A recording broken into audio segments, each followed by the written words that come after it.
You look great. Thank you, Andrew. You look. They do. It's all the white shirt. That's it. I mean, that's a. Bleed. I'm not That's running a marathon. that's an impressive pop. You know what I mean? Like I got nothing. I got nothing. Let me see. It's a pepperoni situation over smooth- here. I was made fun of as a child. It's true. This is a globe with topography right there. I'll tell you, man. I've been telling a story on stage about when I was in middle school, and I ran into a fence in front of the whole school, and they started calling me Fence Boy.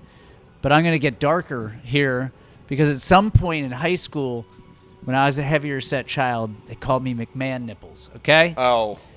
So I've been fighting that for years, and those were what I was dreaming of the whole. That's what I wanted to have. Like they, always erect.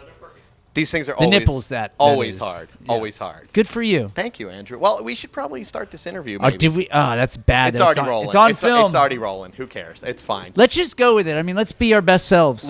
You know what? In this jacket, I feel like my best self, and you look like an oversized jacket best self right now. So this is great. This is the happiest I've been all year. I want to be clear about that. It's going to be the best interview of the night. I feel. Should we just? Stop right I now? agree. How are we going to top this? Call Dan from Bastille and just say, just stay at home. Just go back. You can beat us on stage, but back here, this is my territory. You know what this is? McMahon land. That's right. That's right. Yeah. Nailed it. It's what we've been calling it in the dressing room. I'm glad you guys finally adopted it. Yeah, we need signs on every door out there. This is McMahon land. I may have had my third cocktail, but we won't know for sure until we finish the show unscathed, at which point we will confirm whether or not I've been drinking today. Well, I mean, if you came in switching jackets, trusting me with this fine blazer. Talking about my nipple size when I was a child. Yeah, we felt each other up already, too, and, Yeah. you told the Fence Boy story, which is a very sad tale. Yeah, but it's only sad if it didn't end well, which was that I finally confronted the bully who called me Fence Boy, and I was like, I am. Can I swear on this? Is this all right? You already did, so. Yeah, okay, good. I was like, I am Fence Boy. And then I was adopted by this punk rock kid named Kyle. and that guy, he was like, that was amazing what you did there. You stood up to this kid. And so I had protection for the rest of 8th grade. It was like, don't mess with this kid. We know he looks a little strange. He's from Ohio. He rides an odd bike and looks... Yeah, he doesn't dress well. He's the outsider right now. He doesn't dress well. Let's be clear. Tonight I mean, obviously, tonight things have changed, DC, all right? But Kyle, he was into Mephistopheles. I don't know if you're familiar with them. I know I'm not, but I know I was at that point, and I did more garage punk shows and circle pits than ever before. To this day, I have never been in a garage punk circle pit since 8th grade. There probably won't be any at your shows ever in the future either. No, yeah, they won't. There won't Not be. your But shows. when I was in something corporate, that was a very common thing. Really? People would mosh to the ballads, and I would be like, "You guys, I get that we're signed to drive-through, but this is not what I do." Like, I'm trying to be a little more sensitive here with the ballad. Trying to do my open my heart here. But it is beautiful when there's like a complete, like, absolute juxtaposition of music to reaction where you're like, I don't know what universe I live in.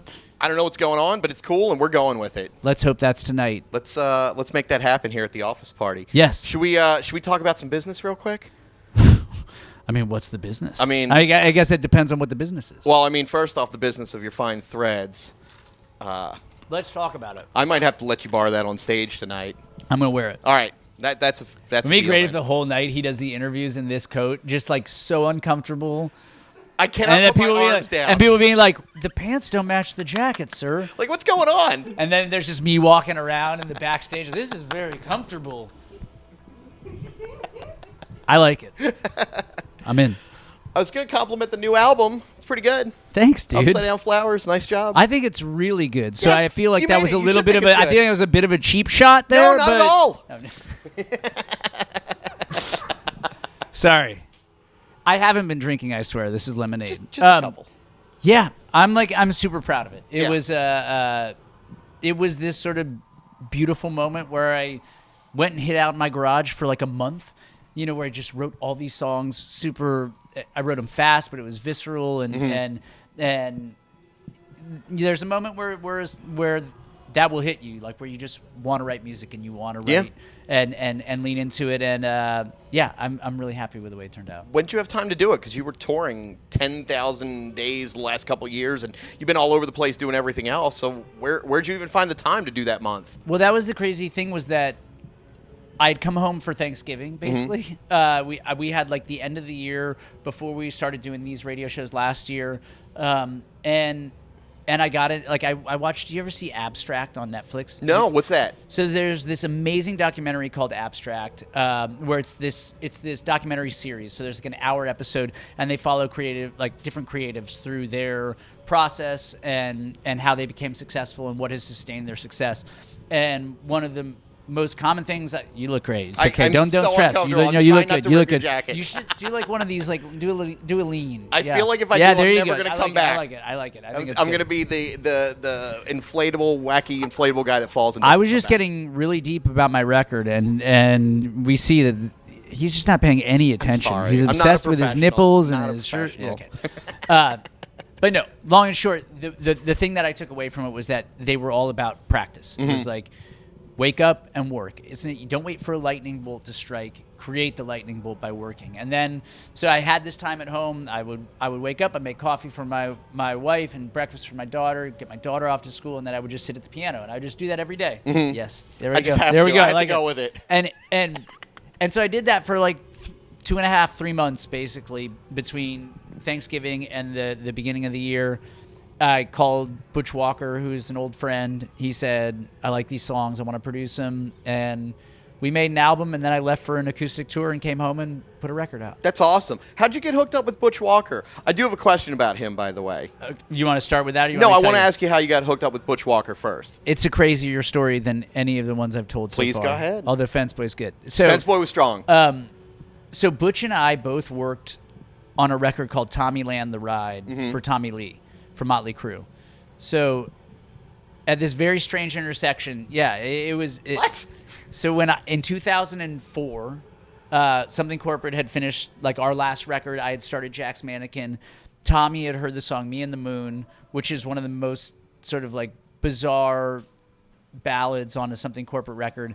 And Tommy fell in love with it and called me and said, like, I want you to write songs for me on my new record. No fooling. Wow. And I grew up on Motley Crue, so I was like, yeah, perfect. The Crew, of course. So I literally left my session immediately. I went right to the studio with Tommy and entered this strange parallel universe where all of a sudden I was like a 22-year-old kid writing and producing music with like one of my heroes, and Butch was doing the same thing. That's so crazy. And that's how we met. We were both writing and producing for Tommy, and kept in touch over the years, and finally found this moment where we could actually make something together. Well, I got to see Butch over the summer. He came out to his set to Kokomo, which was such a boss move. Yeah, he's a boss. He's a total boss. If you're going to have entrance music, if that's your walk-up, Kokomo is the way. And then he shreds on stage. Yeah. So that's a total like different feeling going out there. Yeah. What would Andrew McMahon's entrance music be? You're walking up to the plate.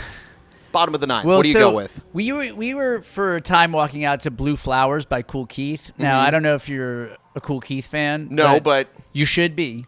That didn't go over as well as I was hoping it was going to. Our entrance music for the last year, which we have no entrance music today because I'm entirely unprepared. But we had been going out to this like hysterical montage of like 1960s space shuttle launches.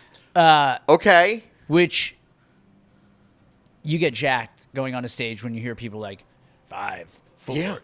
And so that has been our thing. But yeah, I'm about to have to figure that out because we're, after tonight, we'll announce after tonight that we're coming back to 930 Club. Oh, exclusive. In the new year to do the proper Upside Down Flowers tour, and I'm in the process of figuring out how to make like the weirdest, most beautiful show for that tour that kind of trips us through this new record all the way back to the old days.